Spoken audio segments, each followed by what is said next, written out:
Сәлеметсіздер ме, құрметті әріптестер? Біз сіздермен 3-ші сыныпта қазақ тіл сабақтарында саралауды қолдану жолдарын бірге қарастыратын боламыз. Сіздермен бірге білім беру бағдарламалы орталығының аға менеджері Байтенова Қаламқас Қыдырбек. Оқу үдерісінде саралау тәсілдемесі неліктен қолданылады? Саралау оқушылардың білім-білік дағдыны игеруіне көмек болатын арнайы ұйымдастырылатын шаралар мен механизмдерден тұрады. Осы арқылы оқушылар оқу үдерісіне тартылады, сыни ойлау дағдысын дамытуға ықпал етеді. Саралап оқыту жеке оқушымен немесе белгілі бір топпен де ұйымдастырылуы мүмкін. Оқушылардың дайындық деңгейі, оқуға деген ынтасы, қабылдауы, түрлі операцияларды игеру мүмкіндіктері, яғни қабілеті, жұмыс қарқыны, өзін-өзі тексеру деңгейі әртүрлі болғандықтан, олардың жас ерекшелігі мен психологиялық, физиологиялық мүмкіндіктерін ескере отырып, білім алуына қолайлы жағдай мен тиімді тәсілдерді қолдануды қажет етеді. Оқушылардың оқу мақсаттарына қол жеткізу нәтижелерін үнемі бақылап, әр сабақтан соң және тақырыпты оқу барысында диагностика жүргізуді қажет етеді. Сондықтан да тапсырмаларды саралауды жоспарлаған кезде оқушының жақын даму аймағын, интеллект түрін есепке алуға назар аудару қажет. Саралаудың бірнеше түрлері бар. Ол тапсырма бойынша нәтиже, жұмыс қарқыны, қолдау, ресурстар, топтау, ақпарат, рөл, диалог сұрақтарды пайдалану, үй жұмысы арқылы. Тапсырма арқылы саралау. Оқушыларға немесе оқушылардың тобына олардың меңгерген білімдеріне негізделген әртүрлі деңгейдегі тапсырмалар беріледі. Оқу мақсатына қол жеткізіп отырған оқушыларға жоғары деңгейде ойлауды дамытуға мүмкіндік беретін, проблемаларды шешу немесе зерттеу қабілетін пайдалануды талап ететін күрделі тапсырмалар беруге болады. Сіздермен бірге негізгі және туынды зат есімді анықтау бойынша берілетін деңгейлік тапсырмаға назар аударайық. Егер 2-ші сыныпта оқушылар мәтіннен жалпы және жалпы есімдерді тауып кестеге жазу тапсырмасын орындаса, 3-ші сыныпта бұл А деңгейіндегі оқушылар мәтіндегі жалпы есімдер арасынан негізгі зат есімдерді анықтайды.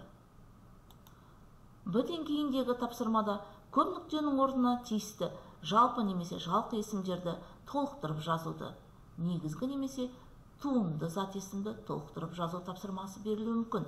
Бұған кез келген ортақ тақырып аясындағы материал алынады. 2-ші сыныпта егерде кестеге С деңгейіндегі тапсырмада кестеге жалпы есім түрлерінен мысал жазу, әр қатардағы бір жалпы есімге сөйлем құрастырып жазу тапсырмасы берілсе, 3-ші сынып деңгейінде кестеге 5 негізгі және туынды зат есімдер жазу, 3 сөйлем құрастырып жазу тапсырмасы беріледі. Осы орайда оқушылардың туынды зат есім тудырушы жұрнақтарды жүйелеуіне мүмкіндік беріледі. Деңгейлік тапсырмаларды оқылым бөлімі оқу мақсаттарында да қолдануға болады. Мысалыға, мәтін мазмұны бойынша пікір білдіруге бағытталған сұрақтар құрастыру және жауап беру оқу мақсаты бойынша А деңгейіндегі тапсырма үлгіге қарап, мәтін бойынша пікір білдіруге арналған сұрақтар құрастыру, қойылған сұрақтарға жауап беру. Б деңгейіндегі тапсырма неліктен, қалай ойлайсың, сен пікірмен келісесің бе, саған ұнады ма? Мәтін бойынша сұраулы сөйлем құрастыру, қойылған сұрақтарға жауап беру. С деңгейіндегі тапсырма мәтін мазмұны бойынша өзгенің пікірін білдіруге бағытталған сұраулы сөйлемді өз бетінше құрастыру және өзінің жауабын мәтінге сүйеніп негіздеу тапсырылады. Топтау арқылы саралау. Бұл барлық оқушылардың оқу мақсатына қол жеткізуін қамтамасыз ету мақсатында оларды топтастырылады. Яғни оқушылар бірлесе отырып бір тапсырманы орындайды. Жұпта талқылау барысында оқушылар бір-бірінің сөйлемдерін ақылдаса отырып толықтыра алады. Ұтымды екі сұрақты белгілейді. Топта сұрақтарын талқылап, 2 сұрақты таңдайды. Осындай жұмыс формасы арқылы тапсырманы оқушылардың жоғарғы деңгейде орындауына мүмкіндік жасалады. Топтық жұмыс барысында міндетті түрде жұмыс уақытына назар аударып, ескеріп отыру керек. Жұмыс қарқыны бойынша саралау. Бұл саралау тәсілі оқушылардың жұмысты орындау жылдамдығы әртүрлі болатындығын ескеріп, оқу мақсатына жету жолын ұйымдастыруда қолданылады. оқушыларға жалпы бірдей тапсырма беріледі де, қабілетті оқушылардың тапсырманы жылдам орындайтын себепті оларға тапсырманың күрделі немесе шығармашылық түріндегі қосымшасы ұсынылады. Кейде қабілетті оқушылар қызығушылығы мен ынтасының төмен болуына байланысты негізгі тапсырманы баяу орындауы да ықтимал. Мұндай жағдайда олар мүмкіндігі болуына қарамастан қосымша тапсырманы орындауға үлгермейді. Сондықтан да оқушыларға таңдауы бойынша тапсырманы орындауға беруге болады. Қазір сіздермен жұмыс қарқынына байланысты тапсырманың көлемі арқылы саралаудың мысалын қарастырайық. Егерде дара және күрделі зат есімді, сын есімді анықтау тапсырмасы болатын болса, берілген мәтіннен дара және күрделі сын есімді теріп жазу А тапсырмасы. Б деңгейіндегі тапсырмасы берілген мәтіннен дара және күрделі сын есімдерді теріп жазумен қатар, үш сын есімнің антонимін табу. С деңгейіндегі тапсырмада бұл жерде сын есімнің синонимін табу тапсырмасы қосыла беріледі. Есептік және реттік сан есімдердің айырмашылығын анықтау оқу мақсатында қарастырайық. А деңгейіндегі тапсырмада берілген мәтіннен есептік және реттік сан есімдерді теріп жазу. Б деңгейіндегі тапсырмада осы тапсырманың үстіне реттік сан есімдерді сөз құрамына талдау тапсырмасы қосылады. Ал С деңгейіндегі тапсырмада реттік сан есімдер мен тіркескен сөздерді табу тапсырмасы қоса беріледі. Күтілетін нәтиже бойынша саралау. Бұл оқушылар қойылған оқу мақсатына сәйкес бір тапсырманы орындайды. Оқушылардың алдыңғы нәтижелерін ескере отырып, әр оқушыдан түрлі нәтиже күтіледі. Бастапқы ойды немесе үдерісті түсіне алатындай етіп, басқаларға қалай түсіндіру керек екенін түйсіну өте күрделі. Сонымен қатар өте тартымды іс болады. Өзара оқытуды қолдану мүмкіндігі бар. Оқыған материалдар бойынша мұғалімнің көмегімен жоспар құрып, мазмұндама жазу оқу мақсатын қарастырайық.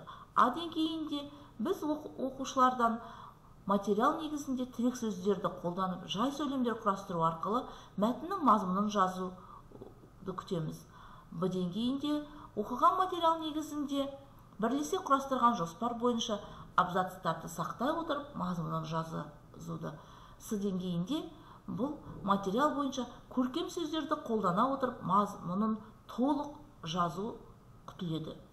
Осы оқу мақсатын шығармашылық деңгей бойынша саралауды қарастырайық. Яғни бірінші деңгейдегі А деңгейіндегі мәтіннің соңғы бөлімінің мазмұнын жазу бұл оқу мақсатын толық қамтиды. Б деңгейінде бұл мәтіннің соңғы бөлімінің мазмұнына өзгеріс енгізе отырып жазу, яғни шығармашылық элементі бар тапсырма болады. С деңгейінде мәтіннің соңғы бөлімінің мазмұнын өз ойымен жалғастырып жазу, бұл толықтай шығармашылық тапсырманы орындауға ұсыну. Осылайша біз оқушылардың шығармашылық қабілетінің дамуына мүмкіндік береміз. Мұғалімнің қолдау көрсетуі бұл оқушыларды жалпы тапсырманы орындауына, бірақ олардың кейбірінің басқаларға қарағанда көбірек қолдау көрсетуді қажет ететіндігін ескеріледі. Оқушыларға тапсырмаларды орындауға мысалы сұрақтар қою, сұхбат жүргізу, сезімін білдіру, есеп беру үшін қажетті тірек сөздер, сөз тіркестер немесе сұрақтарды алдын ала беріп қою арқылы қолдау көрсетуге болады.